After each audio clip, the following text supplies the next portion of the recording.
All right, guys, welcome back to Always Moving Forward. I'm your host, Cross. Thank you guys for joining us for another great episode, another an awesome interview. Today, I have Matt Tangeman with me. Matt is a filmmaker, so we're going to get to know a little bit more about Matt and his journey, and then see what he's been working on and some of the things he's currently has already done. So, without further ado, we're going to go ahead and bring Matt in. I mean, I didn't butcher your last name, did I? Actually, you got pretty close. It's pronounced Tangeman. Tangeman. Okay. Yeah. All right. I apologize for that. It's like you actually came pretty close. Most people either pronounce it Tangerman or Right. it's like yeah, it's like they add an unnecessary R into it for some reason. I don't know. Right. Well, cool, man. So, yeah. So, I met you on Facebook. I Yep. saw that you had, you're working on a couple of films. Mhm. So I wanted to bring you in and kind of get to know you, know about your journey, Yep. and then we'll go into some of the things that you're working on.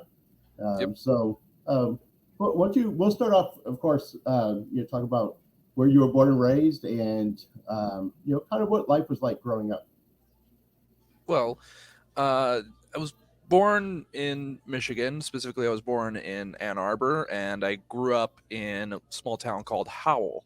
Okay. Uh, and grew up in a fairly normal childhood, I would like to think. Kind of a religious household when I was growing up, raised Lutheran, actually. Yeah. And when I started to get really into filmmaking was when I was in high school, specifically when I was like 14, 15, when I was really getting into YouTube videos and watching people, specifically movie reviewers, people like Chris Stuckman, Jeremy Johns, the Nostalgia Critic, people like that. Specifically, the Nostalgia Critic was a huge influence on me, and that's what wanted me to get into movie reviews. Okay. And from there, that just sort of built up my passion for filmmaking even more. And when I was around 16 was when filmmaking became sort of my huge passion as compared to my original passion, which was cooking. Oh wow. Yeah. Okay. So, And when you first started, uh, did you start on YouTube doing like reviews? Is that kind of where you got uh, your? I started out on YouTube doing movie reviews. And in fact, the main YouTube channel I have is called Chef Matt Reviews. Okay. And it started off, the initial idea of it starting off was it was going to be movie reviews, and it was also going to be cooking videos. Oh, And the cooking videos and pretty much fell off immediately, and I just did movie reviews. right. And it started off doing it started off with me doing just new movies that were coming out during that time, Right. and then it evolved into the more nostalgia critic style movie reviews, which some of my better ones I did much later when I actually learned how to do video editing and actually wrote some decent jokes at times. So, but some of my better ones are ones that are like 2019 onward. Okay. Yeah. And stuff like I did reviews for like The Last Airbender and Jurassic World: Fallen Kingdom, Dracula, the Bram Stoker's Dracula, the one that was directed by Francis Ford Coppola, and a few others. And currently, there is one that I am writing with a buddy of mine for Jurassic World Dominion. Oh, We're pretty much complete on the script for that. Yeah, cool. and yeah, but that's how it all sort of started off. And from there, as I actually learned how to edit and get better at it, I Right. started learning more about cinematography and directing and getting more into that. And so my first short film that I officially did was one. It's like, in fact, I actually pulled up my playlists here so that way I can actually get to the short films that I actually directed and whatnot. The first short film that I did was one that was called One Late Night, and it was done for the Film Riot Monday Challenge that they used to do. Film Riot's a YouTube channel that talks about filmmaking and stuff. Right. And but yeah, that was the first short film I did. It was like a minute and a half, and it was sort of this suspense short film, Right. and it starts off in like black and white. There's like sounds in the background and everything that my buddy hears. He grabs a knife. He's sort of searching throughout the house. It's like, what the hell's going on? Hears Right. sounds going down into the basement, goes down into the basement, turns around a chair that's down there, and all that's there is a teddy bear. Wow. And then I come up behind him. It's like, hey, man, how you doing? And he stabs me. Oh, wow. Okay. Yeah. So Second short. let Oh, me ask you this. So, like, you said start, so you went to doing filmmaking. Did you did any like formal education, or is it just things that you just taught yourself? it's mostly self-taught. Obviously, I've looked at YouTube tutorials and stuff like Right. that, but most of my filmmaking has been self-taught over the years. Uh, it's like there's one editing software I've basically been using since like 2016, 2017 that I've just gotten up to the latest version with it, and it's been pretty good. It's called Filmora. Okay. Yeah, it's like Wondershare or something like that. It's pretty good software, but I've used it for the longest time, and yeah, it's like, hold on, when did I come out with that short film? It's like uh yeah, uh it's like, but yeah, pretty much most of my filmmaking has been self-taught Right. for the longest time. So Hey, we talk about that all the time on our show. Is that things are so accessible now, the technology. oh Uh, yeah, I mean, like you you could can do, there are you could people do who have anything, shot entire feature films right? on smartphones, and technology is so good now that basically anyone can pick up essentially a feature film quality camera, uh, Right.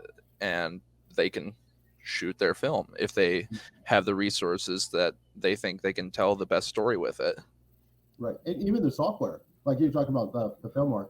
I use Adobe Premiere Yeah, Pro. So, but yeah, I mean, it's just so accessible to be able to get the software.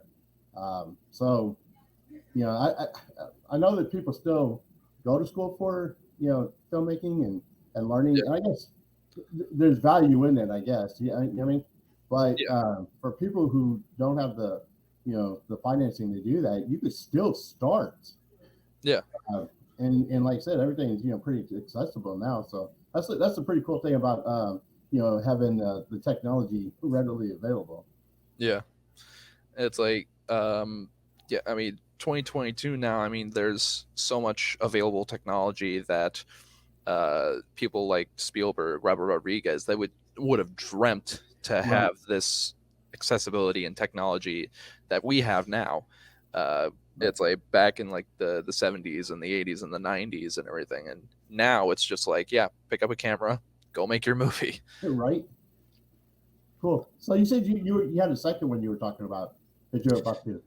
Oh, it's like my second short film that it's like I did like a few short films, or at least I tried to do it. It's there was like one that was like 24 seconds. It was like a quote unquote fight skit Right. where a buddy of mine took a breakaway bottle that I had bought.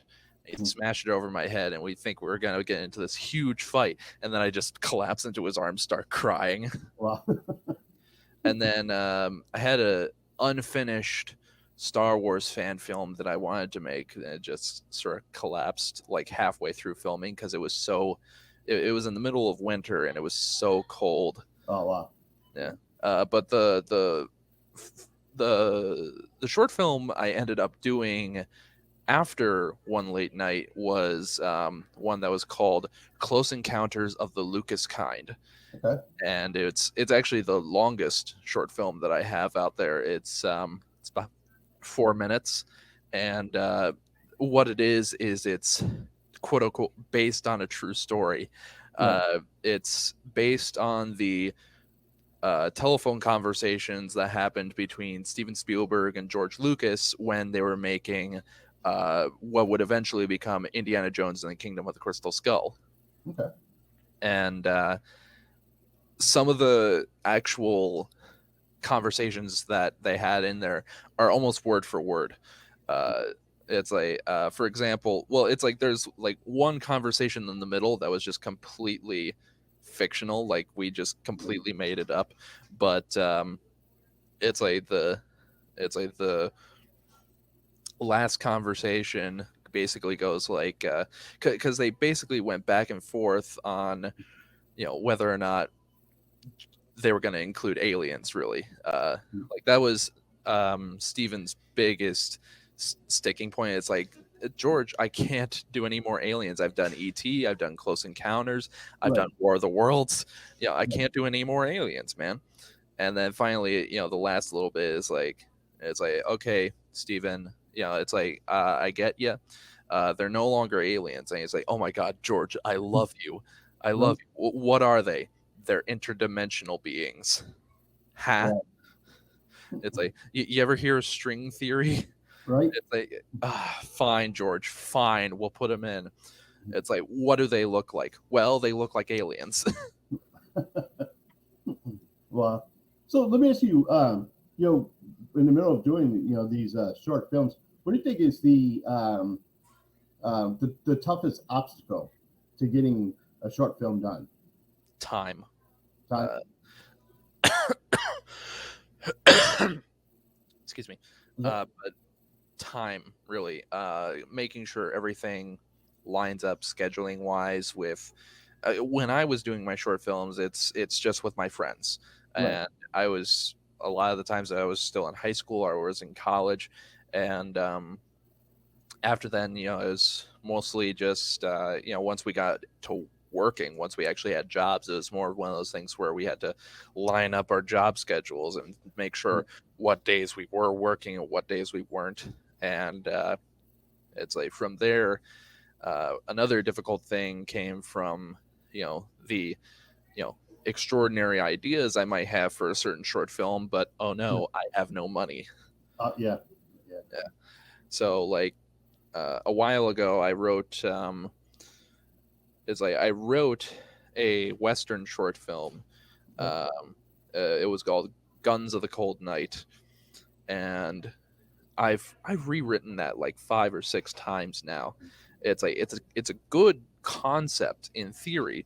The main thing is execution and making sure everything is not for costuming, props.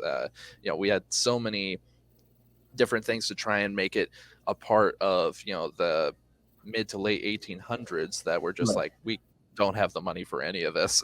Right. Yeah. And I didn't have a camera good enough to where I could do a decent night sequence and have it just lit by firelight or anything like that. So Right. So the equipment was kind of a problem as well. So, yeah. what I find interesting is that you're doing all these short films, 2 4 minutes. Um, I always like I'm trying to create a recruitment video for a hospice, Mhm. and um, I have about five, well, probably about 7 scenes in it. My thing is trying to take all the footage and get it, uh, you know, whittled down to like, 2 minute video. And Yeah, I think it's like so much, that's it comes down really to the editing process with that. right, It's like you shoot so much footage and you think, oh, right, I could make a 10-minute thing out of this, but contractually you can only do 2 minutes, and you just have to right. pick. You really have to cherry pick the best moments out of that. Yeah, that's what I find the toughest thing to do is just now. If I did a full length movie, I'm good. Yeah, Yeah, 'cause I shoot a lot of footage, but yeah, yeah, to try to get it, 7 scenes into a 1 or 2 minute video. I don't know. To me, it's just that's tough, and that's somebody that's when you need somebody who knows what they're doing in editing. you Yeah. can still get that point across. Yeah. And well, it's like there was one of my favorite filmmakers out there was Gareth Edwards. He Mhm. directed Monsters, the 2014 Godzilla, Star Wars Rogue One, and when he shot his first film, Monsters, he had over 100 hours worth of footage Oh wow. that he shot for that film. Most of it was improvised, and like they didn't have like a completed script or anything like that. They had like a couple page outline of what the story was, and most of it was improvised. Uh, Right. that those days that they were in the certain locations, Guatemala, um, Mexico, U.S., it's etc. Right. And the initial cut that they had was like 4 hours long, Oh wow. and they really somehow were able to whittle it down to, I think if I remember correctly, it was like an hour and a half Oh wow. for the Yeah. final cut. But yeah, it's like it really shows just a kind of how much tinkering goes on in the editing bay, Right. and how much a story can fully change once you get it into post production. Right. So yeah, like I said, that takes someone one with a lot of patience, and then one who can I guess be able to still convey that same story, in less frames. How to tell the best possible story in the least amount of time. Right. Right. And you still convey the whole message. You know what I mean? Exactly. Yeah. So that's tough. I tip my hat to you on that, man, because Yeah. doing that is just for me anyway. That's pretty tough. But so now you've got a couple of films that that's all that you currently did, and then Yeah. something that you're currently working on. One that it's like one that I did in the past. It was with the same director, by a guy by the name of John Cover. First feature film I actually was ever a part of was one that was called. Oh, great! Now I'm trying to remember what the title was. It's like, and I just had the poster for it. Okay, yeah, it was. It's called No Place to Rest, and it was sort of this kind of a mix of horror, crime thriller type thing. And the first real job I had for that was doing the color grading for that Okay. film, and I also did the poster. I did the opening title sequence, even the end credits sequence for that, and yeah, that's what sort of spawned my relationship with that director. Okay. And from there, me and John, we kept in touch, and from there, I actually went on. We kept talking, and I got in touch with him when he was working on his newest feature, which I ended up as a co-producer on. Okay. Uh, and it's a movie that is called The Raker House. It's a psychological, sort of surrealist horror film, Right. and it's the first feature film under my own production logo, TV Productions. And yeah, it's like I've done the poster, the trailer. I did uh, the final black and white color grade on the film. I did so many other miscellaneous things. I did some visual effects shots. There are so many things I helped do for that film, and it ended up with me getting that producer credit. And Right. it's a we were able to get it into a few film festivals, one of which recently was the New Jersey Film Awards, in which we were nominated for a few, and we actually won 3 awards. It's like we were nominated for Best Ensemble Cast and nominated for Best Actor, and Right. then we won Best Actress, Best Visual Effects, and Best Narrative Feature. Oh wow. Yeah. So let me ask you this: talking about getting into these film festivals. How difficult is it to get into a film festival? Well, it really depends on the festival. Mhm. I submit the films through a website called Film Freeway, which is Okay. basically a database of just so many film festivals that you can submit your film to, Okay. and you can do that all digitally and everything. And really, it depends on the guidelines for the festival itself. Right. It depends on their criteria, what certain things you can and can't have in a film. Um, it's like whether or not the film is family friendly or if it's R rated, what the genre is. It's all these different criteria that uh, shifts depending on which film festival it is. Okay. And then the last final thing it comes down to is your wallet. Yeah. Because there's very few film festivals you can actually submit to for free. Okay. And it's like it's like there's plenty of film festivals that we were able to submit to. We also got a nomination for best ensemble cast at it's simply known as the Alternative Film Festival. It's an online festival. It's like, and then it's like I've submitted to a few more film Right. festivals that we're just waiting to hear back on. Okay. So now, do they charge a fee or? Well, yeah, it's a submission fee, so whatever it is to submit your film, Right. that's the price in doing so. Like when I submitted to the New Jersey Film Awards, it was like Right. $10.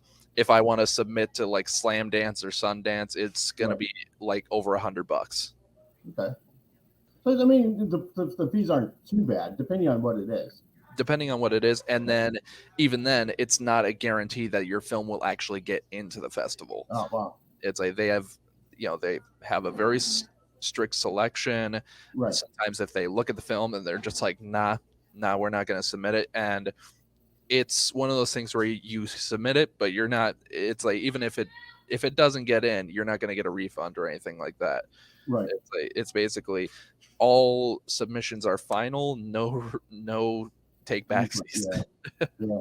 So now if they don't choose your film, or even if they do they notify you either way to tell you? Yes. On Film Freeway, there is usually a notification deadline. They'll send you a thing via email, usually, Okay. on whether or not your film has been accepted or rejected. And if it's rejected, do they normally tell you why so that you can make sure you No, correct no. that? Usually, they're just saying sorry. It's usually a generic email they Oh, post okay. out. It's like, hey, sorry, we couldn't accept you into the film festival. Maybe next time. So then you have no idea what you might have done wrong or No, maybe. it's usually one of those things where they're just usually if you consider something like Sundance, they Right. receive hundreds, thousands of movies every year that get submitted to there, and they have only so many slots they can fill within a Right. weekend. Right. So they have a limited amount of films they could do, and they're probably they're looking for the cream of the crop of everything. So Exactly. so cool. Yeah. So let me ask you this: if you had an unlimited budget, what kind of film would you do? Oh, I actually have one script in which I'm writing right now that sort of encompasses that. Mhm. It's sci-fi fantasy script. It's called Quest of Orion, and it's very much a tribute to Star Wars, Flash Gordon. Like it's very much a sci-fi opera in that vein. Right. And if I had the money to pull that off, it'd be that. Cool. Do you know who you would cast in that? Well, I do know who is sort of a dream casting for the villain of the film, the Galactic Emperor Greba, or Greba. It's like I'm trying to remember how I'm pronouncing the actual villain's name in my script. Right. But I'd want him played by Henry Cavill. Okay. It's like, yeah, it's Superman as like a full-fledged Right. villain. It's like I was kind of inspired by his performance in Mission Impossible Fallout and Right. seeing how he is as a villain, and I'm Right. like, that. That's what you look for. Yeah. And he's a great actor anyway. So Yeah. cool. Now, if like somebody's trying to get into doing filmmaking, what kind of advice would you give them? My advice in terms of people wanting to get into filmmaking, Right. learn as Mhm. much as you can from as many people as you can, whether that be online or if you happen to know someone who has maybe some connections in the industry, Right. see what you can learn from them, and even then learn from the greats. Really, it's there are so many movies out there, there are so many great filmmakers. Learn from the movies that you're seeing. Right. I've learned from some of the greats: Tarantino, Spielberg, Scorsese. I It's one of those things where I've emulated some of my favorite filmmakers and some of the stuff that I've done. And it's one of those things. I also have to say, if you're looking to become a filmmaker, get your voice out there, network, try and find people who have the same interests as you, who have that same passion, and get your voice out there. It's like, and just from there, start making stuff. Right. It's like, again, there's so much technology out there now that Right. filmmakers back in the 60s, 70s, 80s, they would have died to get this stuff that we have now. Right. And whether it be something small, something, tiny, minuscule, Right. just make something. And it'll be terrible at first. That happens to all of us. Right. Right. It's like that. It's inevitably going to be terrible. It's it's the inevitable thing of all of us starting off with filmmaking. We're all terrible Right. getting into the industry, and it's being able to hone your craft with experience and time. And it does take time. I started off doing film when I was 16, Right. and I had no idea what I was doing. I'm 25 now. I still barely know what I'm doing. Right. And but I have a much better understanding of it because I have the experience to back it up. It's gaining that experience by actually doing it. Right. Yeah. And one of the things I've noticed too, I interviewed, several actors and filmmakers in Florida. Um, and so one of the things they talk about too is if you have a community in your area that does films, if somebody else is doing a film in your area, see about just getting on the set Exactly. and just hanging out with them and kind of learn from them as well. Yeah. Learn how to do a camera, learn the lighting, learn the sound. If they give you a small role, or they you want you to be a grip, whatever. Yeah. It's like, All that helps. yeah, it's like being able to just gain experience, even if Yeah. it's like uncredited. It's, you're this guy who's holding a boom pole, or you're putting tape down to do markers for a certain actor or something like that. It's like, even doing something as tiny as that, it's gaining experience and being able to, actually do something that's within that industry and gaining knowledge and building that up to do what you want to do. Right. Yeah. And then like what you're doing too. Once you made a small film, um, find a software that works for you, an editing software, and go Yeah. play with it. Get to know it and learn it. And there's a lot of tutorials on Oh Facebook. yeah, it's YouTube is chock full of so many tutorials. I mean, Right. there's a lot of people say, it's like the sponsorships for Skillshare. It's like, go to YouTube, or as I like to call it, Skillshare for free. Right. So now, other than you said Fillmore, what other programs do you recommend? Um, Really just anything. iMovie is much more advanced than it ever was. Back when I first started out. Right. When I first started out, the first editing software I did have, it's like, it was Windows Movie Maker. Right. It's like, it's Windows Movie Maker. It is Right. literally the bottom of the barrel editing software. Right. But I learned the basics of editing from there. And when I got Filmora, it's more advanced, but it's still fairly simple. Right. And you just build up your knowledge from there. And you will get better as time goes on. Right. And that's the key, is be consistent. Yeah. Just keep doing. Yeah. Like do your first film. Like Matt's saying, it might suck. The first one, but Yeah. it's more the more you hone in on your talent and the more you keep doing it, and the more that start playing around with this, with the technology and the editing software, you'll get better. I mean, It it's takes time. inevitable. Yeah. So cool, man. So now, if my audience wants to follow you and kind of get to know more of what you're doing and see some of your films, how would they do that? Well, I do have Facebook. Follow me on Facebook. I have my YouTube channel, Chef Matt Reviews. They can follow some of the stuff that's going to be coming up from there. I don't post as much as I used to back in the day, but I still post every now and again. And I did have Twitter for a while, but I got rid of it a while back. And then I also have TikTok, which I post on every now and again. Okay, cool. So what I'll do is, if you send me the links to that at the bottom of the interview, I'll put the links and they can Yeah, I go on can your phone. I can send the links to my Facebook and my YouTube channel, and they can probably follow me from there. Cool. All right, brother. Well, I appreciate you being on the show, man. Yeah, and if I could end off with a quote, it's like this was, if I remember correctly, this is from director Henry Hathaway when he actually spoke with Steven Spielberg when Spielberg was making Jaws.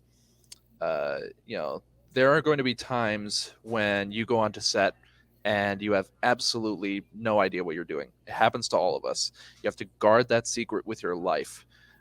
Otherwise, if you show anyone that you have no control whatsoever, you will lose the respect of everyone. Oh, wow. Yeah. Well, cool, like, man. Yep. All right, man. Well, again, man, I really do appreciate you being on the show. And I look forward to seeing, some of the stuff that you're working on.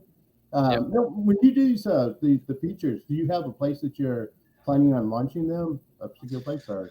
Well, the Raker House is set for a release. We're still working out an exact release date, but we're picked up for distribution by Troma Entertainment. The same people behind The Toxic Avenger, Tromeo and Juliet, Poultrygeist. The big exploitation cinema. Right. These guys have been around since the 1970s. But we're going to be released on their streaming service Troma Now. Which I believe is available through Amazon. Same with like Shudder. So, right. Cool. Yeah. And then I do have more projects that I'm working on, but all of them are like script phase and stuff like that. Okay. Yeah, and then like I said, they can follow you and they'll learn more about that, as you start developing, these projects. I'm looking forward to them. I'm looking forward to seeing some of the stuff that you're working on, and so yeah, as soon as these hit the platforms, I'd love to see them. So yeah, cool. All right, guys. Thank you guys for joining us today. Again, I want to thank Matt for being on the show. I love bringing these the new filmmakers in, because people who know me know that one of the things I enjoy more or most is people who are creative, who's out there bringing in new content, and so one of the things that I like about that is that it's always fresh content, it's new, and it's not like what the big companies are doing where they keep regurgitating the same thing over and over. Yeah. So that's why I like bringing these guys in, and I want you guys to really support, what these guys are doing. So, all right, guys, until next show, remember, you are uniquely designed with a purpose, and always keep moving forward. Peace.